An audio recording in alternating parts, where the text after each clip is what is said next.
You start by asking the questions.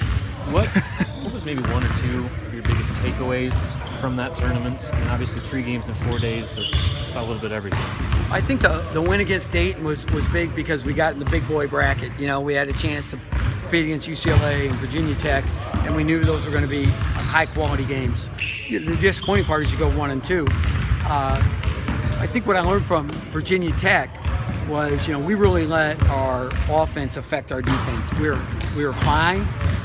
We defended them well for a long time. And, you know, like I watched tape with one of the guys yesterday. So what were you thinking on that play? He's like, I was thinking, why were we so bad on offense? And your job's to focus on your defense, right? So you could see that was an emotional immaturity or whatever it might be that I wasn't on top of good enough. We've got to be ready, you know, to go out there and play good defense even when the ball doesn't go in the hole. Did the schedule of playing 3 games in 4 days result in tired legs? Maybe on a guy here or there, but I wouldn't say overall. But there's some of our guys that got mid-major legs and act like it, but for the most part, I wouldn't say that was a big deal. And you've got head guys that scored 25 points one night and 2 points the next. I mean, you've got young guys, and you know you're going to have peaks and valleys. How do you smooth that out? The peaks and valleys would be a lot better than the EKG, as we've talked about. So, some of that we have to manufacture, get guys going, recognize that. Other things we have to find alternative ways to score, getting to the foul line, getting second shots. And I just thought that we really rushed things against Virginia Tech. I thought that UCLA game, we came out tentative. Their size and length, I think, was a little bit of a stunner to us. But, you know, they start 6'11", 7 foot, and they're big and long. And so by the time we warmed to that, you know, it was midway through the second half, and we were in a ball game. So I think we're learning a lot more about ourselves, but to get that continuity, and more importantly, get some of our bench guys with some regular scoring is really critical. What were you most pleased with?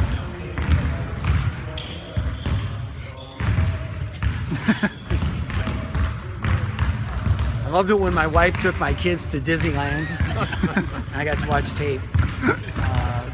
I was pleased, that we've got a good group of young guys and that wanted the challenge of this.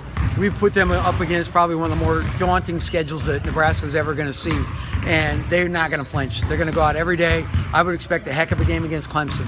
I just want a couple to go their way, and we'll get over the top. We'll be all right in time. We just got to get everybody on the same page and get more production out of more guys. What's the biggest challenge that Clemson presents for you?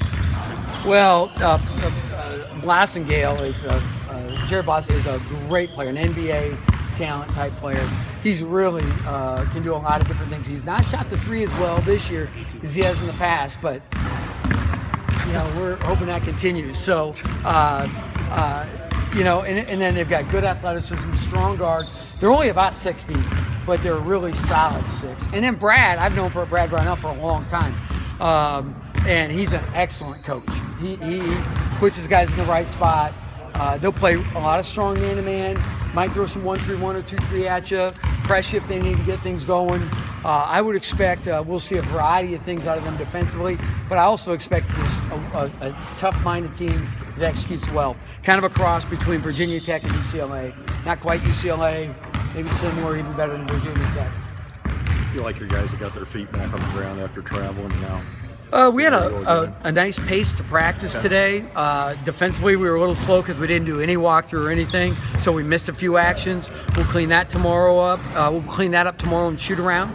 And, hey, ready or not, here we go. We had to go somewhere out east, so might as well be whatever town Clemson's in. I don't mean that in a bad way, but what town is Clemson in? Clemson. Okay, Clemson, good. All right, good. As long as you're not flying a plane, you'll be all right. Yeah, true. I thought that, watching Glenn and Ty were really impressive. Ed Murrow I thought was good 2 out of the 3 games, really did a good job. Competed all weekend long, and those 3 guys are really, I think, standouts. Anything else? Thanks. Sam.